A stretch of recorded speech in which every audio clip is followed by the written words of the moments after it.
I'm actually a working artist. I do both studio work and public art. My art is really based on landscape and botany. What I do is I try to pick up things that interest me in the landscape, which was something that I actually started doing at NAU.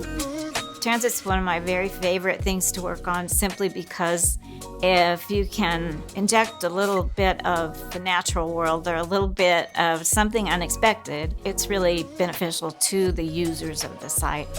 I wanted to work in the College of Arts and Letters advisory panel because I felt that my being an artist and working as an artist was a valuable contribution.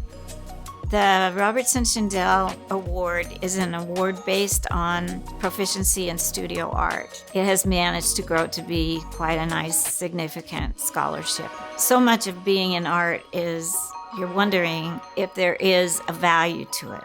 I hope it says to them that there are people that appreciate it and give it value. So my favorite faculty member was definitely Dick Beasley. He had very high standards, and he had just this really wonderful sense of design. I remember learning a lot from him and from Don Bendel. He was so influential in the department. They were really dedicated to what they did as artists. Having that kind of support from somebody who is actually an artist, that's the same kind of support I'm hoping to give to students, just never to lose that sort of spark.